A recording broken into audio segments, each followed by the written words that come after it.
Video like जरूर कर लीजिए और ऐसे वीडियो लगातार फ्री में पाने के लिए चैनल को तुरंत सब्सक्राइब कर लीजिए और बेल आइकन को जरूर टैप कर लीजिए ताकि आगे भी सारे वीडियो आपको मिलते रहे। यूट्यूब में फॉलो करते हैं तो प्लीज ये वाला फ्री टेलीग्राम चैनल जरूर ज्वाइन कर लीजिएगा। सारे नोटिफिकेशन सारे अपडेट यहीं पे आते हैं, ध्यान रखिएगा। सारे क्वेश्चन अटेम्प्ट करिए और स्कोर अपना तुरंत कमेंट करके बताइए कितने सही हो रहे हैं कितने गलत हो रहे हैं, जल्दी से कमेंट करके बताइए। तो फ्रेंड्स, मेरा नाम है वैभव और आप लोग देख रहे हैं UPPSC best online coaching YouTube channel. दोस्तों, आज के इस वाले वीडियो में हम देखेंगे जैन धर्म के तीर्थंकर।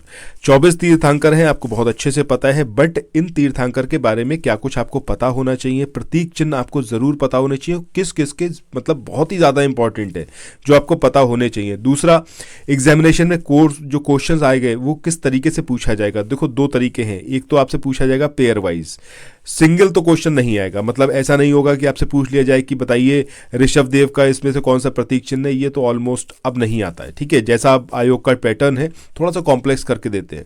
सो एक तो आएगा आपका पेयर बना के दे दिए जाएंगे जिसमें आपको एक तरफ तीर्थंकर होगा, दूसरी तरफ आपको प्रतीक चिन्ह, तो पेयरिंग हो जाएगी। दूसरा, लिस्ट की फॉर्म में हो सकता है, मतलब आपको एक कोड दिया जाएगा 4 1 3 2 2 1 3 4 इस तरीके से, उसमें आपको फाइंड आउट करना होगा। तो ये तो हो गए अलग अलग तरीके, ठीक है।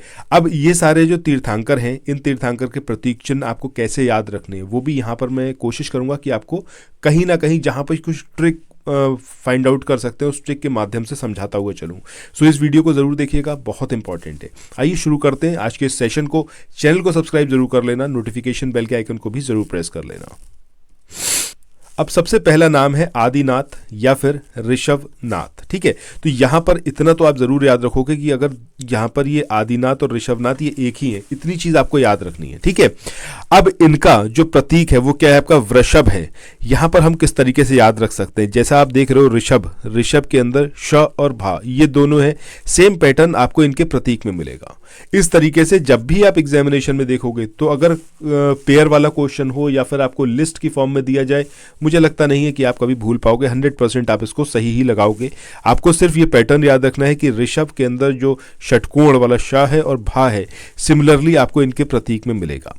इसके बाद अजीत नाथ की बात करें। अजीत का मतलब क्या है? अजीत का मतलब जिसको कोई जीत नहीं पाया। गज का मतलब क्या है? हाथी। क्या हाथी से पहलवानी में कोई कभी जीत सकता है? ये नियर टू इम्पॉसिबल है, ठीक है। मतलब हाथी से ज्यादा बलशाली कौन है? सो इस तरीके से यहां पर आप अजीत नाथ को किससे रिलेट कर सकते हैं? गज से। हमेशा आपको याद रहेगा, अजीत जैसे ही आप देखो तो आपको समझ में आना चाहिए अजीत से कोई जीत नहीं सकता, बहुत बलशाली है। बलशाली कौन? गज, ठीक है। गज मतलब समझते ही हैं आप, हाथी की बात कर रहे हैं। इसके बाद संभवनाथ, अश्व। जिंदगी में अगर आप अश्व या फिर घोड़े की तरह दौड़ लगाओगे और अपने लक्ष्य की तरफ आप दौड़ते चले जाओगे तो क्या यह संभव है कि आपको वो लक्ष्य ना मिले? हो ही नहीं सकता। हमेशा आप याद रखना कि अगर आप मेहनत कर रहे हो, सतत प्रयास कर रहे हो और आप अपने लक्ष्य की तरफ दौड़ते चले जा रहे हो तो ऐसा होगा ही नहीं कि वो आपको ना मिले। मतलब ये संभव ही नहीं है कि आपको आपका लक्ष्य प्राप्त ना हो। तो संभव, हर चीज संभव है अगर आप अश्व की तरह दौड़ लगाएंगे। समझ रहे हैं? इस तरीके से आप इसको इंटरलेट कर सकते हैं। इसके बाद अभिनंदन, अभिनंदन वानर, ठीक है।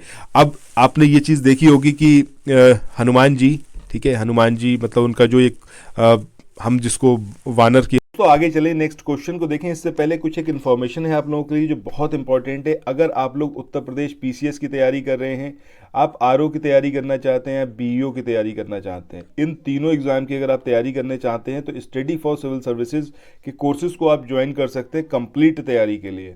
ये वन स्टॉप डेस्टिनेशन है। यहाँ पर आपको सब कुछ मिलेगा जिसमें स्टडी मटेरियल रहेगा, टेस्ट सीरीज रहेंगी, पेड क्विज रहेंगी, सब कुछ आपको एक ही जगह पर मिलेगा और ये सब कुछ सफिशिएंट होगा आपके एग्जाम को क्रैक करने के लिए, एग्जाम को निकालने के लिए। लेटेस्ट ग्रुप स्टार्ट हो चुके हैं और उन ग्रुप में आपको एडमिशन लेने के लिए सिंपली जो ये नंबर मैं आपकी स्क्रीन पर लिख रहा हूँ, इन नंबर्स पर आप कॉल कर सकते हैं। 8564-880530 इस नंबर पर आप संपर्क कर सकते हैं। इसके अलावा 9696066089 इस नंबर पर कांटेक्ट कर सकते हैं या फिर आप 7523864455 इन तीनों में से किसी भी नंबर पर कॉल करके आप हमसे संपर्क कर सकते हैं और ये लेटेस्ट ग्रुप जो है इसमें आप एडमिशन ले सकते हैं।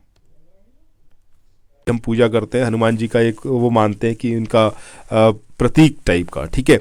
सो वो वानर हमेशा क्या करते हैं? उनका अभिनंदन किया जाता है, उनका आप लोग भी जाते होंगे तो कुछ चना गुड़ उनको खिलाते होंगे, उनका अभिनंदन करते होंगे। क्यों करते हैं? क्योंकि भाई हनुमान जी के ही ये रूप है हनुमान जी के। तो इस तरीके से अभिनंदन को आप वानर से यहाँ पर इंटर रिलेट कर सकते हो। देखो बहुत सारी चीज़ें ऐसी हो सकती है जो आपको लगे नहीं यार इसका तो कुछ और भी बन सकता है। सो जैसे भी हो, but ultimate truth is this कि भैया आपको याद तो होना चाहिए। इसके बाद सुमति नाथ की बात करें, सुमति नाथ का जो प्रतीक है वो है आपका क्रॉन्च। इसको आप एज इट इज याद रख लो, इसमें हम कोई ट्रिक यहां पर नहीं बनाते हैं, ठीक है। सो सुमति नाथ का क्या है? क्रॉन्च। बाकी आपको यहां पर मैंने ये 4 बताए, मुझे लगता है आपको चारों को चारे याद रहेंगे। इसके बाद पद्म प्रभु की बात करें तो इनका जो प्रतीक है वो क्या है? पद्म, ठीक है। तो इनके तो नाम से ही आप फाइंड आउट कर सकते हैं, इसमें कोई प्रॉब्लम ही नहीं है। यहां से सीधे आपको पैटर्न दिखेगा इनके प्रतीक का, सीधे आप फाइंड आउट कर सकते हैं। सिमिलर आप यहां पर ऋषभ देव और वृषभ के अंदर पैटर्न फाइंड आउट कर सकते हैं। इसके बाद सुपार्श्व नाथ की बात करें तो स्वास्तिक, स्वास्तिक का चिन्ह और सुपार्श्व, इसको आप आपस में इंटर रिलेट करके याद कर सकते हैं। कैसे याद रखेंगे? जब हम सुपार्श्व की बात कर रहे हैं सो इसका मतलब होता है पूर्ण विश्वास। स्वास्तिक की बात करें तो हमारे धर्म से रिलेटेड है ये स्वास्तिक चिन्ह, तो इसमें भी हमारा पूर्ण विश्वास है। इस तरीके से यहां पर याद रख सकते हैं। इसके बाद जब हम चंद्र प्रभु की बात करते हैं तो अर्ध चंद्रमा, यहां से सीधे सीधे इनके नाम से ही फाइंड आउट हो रहा है कि इनका प्रतीक चिन्ह क्या होगा। पुष्पदंत, ये नवे तीर्थंकर, इनका जो प्रतीक चिन्ह है वो क्या है? आपका मकर, ठीक है। सो इस तरीके से याद रख सकते हैं आपकी, जब हम बात कर रहे हैं किसकी? पुष्प दंत की, तो इनका जो प्रतीक चिन्ह है वो क्या है? आपका मकर। सो इसको तो ऐसे ही करके याद रख सकते हैं कि पुष्प दंत का क्या होगा? आपका मकर। इसके बाद जब हम शीतल नाथ की बात करें तो इनका जो प्रतीक चिन्ह है वो क्या है? आपका श्री वत्स। अब याद कैसे रहेगा? देखो जब भी कहीं आप स्कूल कॉलेज में जाओगे या फिर कहीं भी आप जाओगे तो वत्स का मतलब क्या होता है? बच्चा, ठीक है। सो आप भी बच्चे की तरह ही होते हो, ठीक है। तो आपसे क्या बोला जाता है? थोड़ा मतलब शीतल पानी पीजिए, आप बैठिए आराम से। तो यहाँ पर इस तरीके से हम शीतल को याद रख सकते हैं कि शीतल जो है वो मतलब शीतल जल जो है वो किसको दिया जाता है? बच्चे को दिया जाता है, वत्स को दिया जाता है। इस तरीके से कुछ और अगर आपको दिमाग में ऐसा कोई समझ में आए कि कुछ और ट्रिक बन सकता है तो बेशक आप उसको बनाइए, बट पर्पस हमारा वही है कि भाई याद रहना चाहिए। इसके बाद श्रेयंस नाथ की बात करें तो खड़क, ठीक है, खड़क। अब श्रेयंस में यहां पर साफ साफ एक आपको शब्द समझ में आ रहा है, अंश। अंश मतलब टुकड़े, ठीक है, भाग। तो खड़क क्या होता है? खड़क से भाग ही तो करे जा सकते हैं। मतलब खड़क जो है इस एक तरीके का मतलब आप कह सकते हैं वेपन है जिससे हम किसी भी चीज़ को अंशों में डिवाइड कर सकते हैं, भाग उसके कई सारे बना सकते हैं, टुकड़े कर सकते हैं। इसके बाद नेक्स्ट हम बात करें वासु पूज्य की, तो इनका जो प्रतीक चिन्ह है वो क्या है? आपका भैंस। अब देखिए अगर हम बात करें वासु पूज्य की तो जब भी आप देखोगे ना लिस्ट में तो आपको ये सारे नाम दिखाई पड़ेंगे, प्रतीक चिन्ह दिखाई पड़ेंगे, ये यहाँ पर तीर्थंकर के नाम दिखाई पड़ेंगे। आप सिंपली इंटररिलेट कैसे कर सकते हो? जैसे ही आप देखोगे पूज्य तो आपको एक बात समझ में आनी चाहिए, चाहे हम गाय की बात करें या फिर हम भैंस की बात करें, तो आप क्या लेते हो? उससे दूध लेते हो ना। सो जो आपको मतलब जीवन दे रहा है एक तरीके से, जब आप बच्चे होते हो तो आपको दूध दिया जाता है, ठीक है, पहले गाय का दिया जाता है, फिर आपको फाइनली भैंस का दूध दिया जाता है। सो वो जीवन है जिससे आप आगे सरवाइव कर रहे हो, प्रोटीन है उसके अंदर, विटामिन है, सब कुछ है। सो वो ऑब्वियस सी बात है, पूजनीय ही तो है, ठीक है। तो यहाँ पर इस तरीके से आप याद रख सकते हो कि पूज्य, जैसे ही आप देखोगे तो आप याद रखना अच्छा दूध से रिलेट कुछ हो सकता है। सो भैंस, ठीक है, यहाँ पर इस तरीके से इसको याद रख सकते हैं। इसके बाद नेक्स्ट हम बात करें 13वें तीर्थंकर की, तो यहाँ पर नाम क्या है? विमल नाथ। अब देखो मतलब किसी की भावनाएं आहत ना हो, क्योंकि आज की डेट में हमारे देश में भैया भावनाएं बड़ी जल्दी आहत हो जाती हैं। अभी उपराष्ट्रपति जी, उनकी भी भावनाएं काफ़ी आहत हो रखी हैं। वो एक अलग बात है कि 150 सांसद जो है पार्लियामेंट से बाहर फेंक दिए गए, उससे किसी की भावनाएं आहत नहीं हुई। जो हमारी वो थे पहलवान जो वुमेन रेसलर थी, सो उनके साथ जो कुछ हुआ उससे किसी भी समाज की भावनाएं आहत नहीं हुई। सो यहाँ पर हम खाली तीर्थंकर की ही बात कर रहे हैं, कोई पर्पस नहीं किसी की भावनाएं आहत करने का।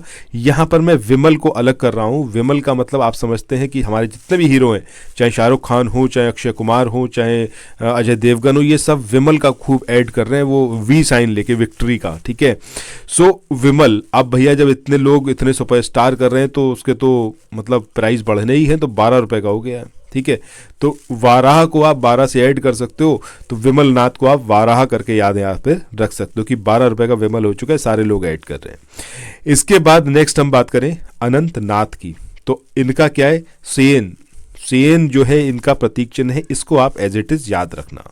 इसके बाद धर्मनाथ की बात करें, सो धर्म का जब वज्र है, मतलब जब आप उनको देखते हैं इंद्र जी का, इंद्र का क्या है, वज्र है, सो धर्म पर कभी भी प्रहार ना हो, इसीलिए इंद्र भगवान ने वज्र को धारण करा हुआ है कि हमारा धर्म जो है वो एकदम सही चलता रहे, उस पर कोई क्या बोलते हैं खतरा मंडराने ना लगे। ठीक है, सो धर्म को आप इंद्र से रिलेट कर सकते हो, इंद्र को वज्र से, और इन तीनों को आपस में इंटर रिलेट कर सकते हो। ठीक है, इसके बाद शांति नाथ, तो ये हिरण वन में जो सबसे शांत होता है, मतलब एकदम प्यारा सा, इनोसेंट सा, तो वो हिरण ही तो होता है। आप उसको देखोगे, मैं एक बार गया था वृंदावन, तो वहाँ पर मतलब पाले हुए हैं बहुत सारे हिरन, जो है पूरा एक बहुत बड़ा सा एरिया था, वहाँ पे हिरन ही पाले हुए थे। अगर आप लोग गए होगे तो आपने देखा होगा उसको, तो उनकी अगर आइज़ देखोगे तो आपको इतनी शांति मिलेगी, इतना सुकून मिलेगा, आपको लगेगा कि हाँ मतलब बस यही तो जीवन था जो आखिरी में अभी देखा नहीं हमने।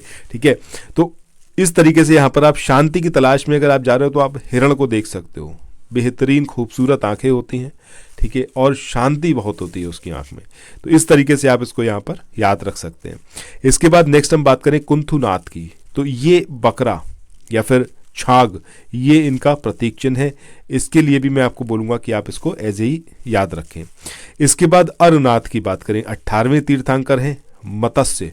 अब देखो यहाँ पर अर को मैं अलग कर दूँ और नाथ को अलग कर दूँ, तो होता क्या है, जैसे ही अगर कभी आपने फ़िशिंग करी हुई है, क्योंकि मैंने तो करी है फ़िशिंग, ठीक है, हो सकता है आपने भी करी हो, नहीं करी होगी तो कभी उसका आप देखना कोई वीडियो यूट्यूब पर, तो आप जानोगे उसको, बहुत शांत रहना पड़ता है। ठीक है, अगर आपने हल्का सा भी हलचल करी तो मछली आपकी बंशी में नहीं आएगी, बंशी बोलते हैं, बंशी में लगा होता है कांटा। ठीक है, सो यहाँ पर क्या है, यहाँ पर अर का मतलब क्या है कि अरे रे रे एकदम शांत बैठी, तभी आप मछली पकड़ सकते हैं। ठीक है, सो अर और मछली का आपस में यहाँ पर रिलेशन रहेगा। इसके बाद मल्लीनाथ की बात करें तो इनका क्या है, कलश। ठीक है, अब इसको कैसे कर सकते हैं हम, मल्ल कलश कर सकते हैं, मल्ल कलश, इस तरीके से इसको आप यहाँ पर याद रख सकते हो। मल्ल का मतलब क्या, मछुआरे की बात करें, मछुआरे भी अब कलश लेके चलने लगे हैं पानी ले आने के लिए। भाई हो सकता है गंगा जल लेना हो, गंगा जल लेने के लिए कलश लेके जा रहे हैं कौन, मल्ल यानी कि मछुआरे। इसके बाद नेक्स्ट हम बात करते हैं मुनि सुब्रत नाथ की, तो इनका जो है वो क्या है आपका कुर्म, तो इसको भी एज इट इज याद रखिएगा। नेमी नाथ की बात करें तो इनका क्या है, नीलोत्पल। सो इनके प्रतीक चिन्ह को भी आपको एज इट इज ही याद रखना है, 2-3 बार देखिएगा। नेमीनाथ, इनका प्रतीक चिन्ह क्या है, नीलोत्पल। इसके बाद अरिष्ट नेमी की बात करें, अरिष्ट नेमी क्या है, शंख।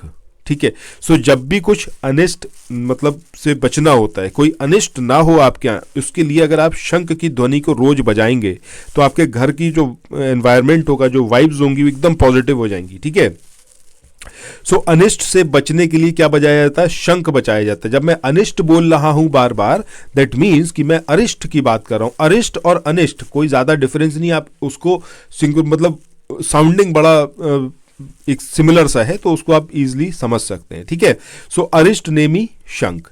इसके बाद पार्श्वनाथ की बात करें, जैसे ही मैंने पार्श्वनाथ की बात करी, जब आपने कभी सांप को देखा होगा तो सांप यूं कुछ अपना फन फैलाए हुआ होता है। ठीक है, तो उसके पार्श्व पे मतलब ऊपर अगर आपने हाथ फैलाया तो आपको तुरंत जो है वो काट लेगा। सो उस तरीके से भी याद रख सकते हैं, या फिर यहाँ पर ऊपर आपको ये मात्रा मिलेगी, इसी तरीके से आपको यहाँ पर भी मात्रा मिलेगी सर्प में, तो आप इसको भी स्पेलिंग वाइज भी सिंक्रोनाइज कर सकते हैं।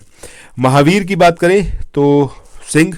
ठीक है, ये तो मुझे लगता है आपको याद होगा ऑलरेडी, पार्श्वनाथ का भी याद होगा ही, ऐसा मुझे पूरा अनुमान है।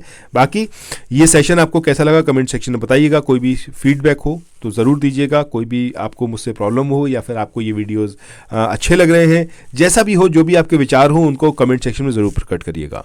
सो मिलते हैं नेक्स्ट वीडियो में। Thank you so much, have a nice day, bye bye.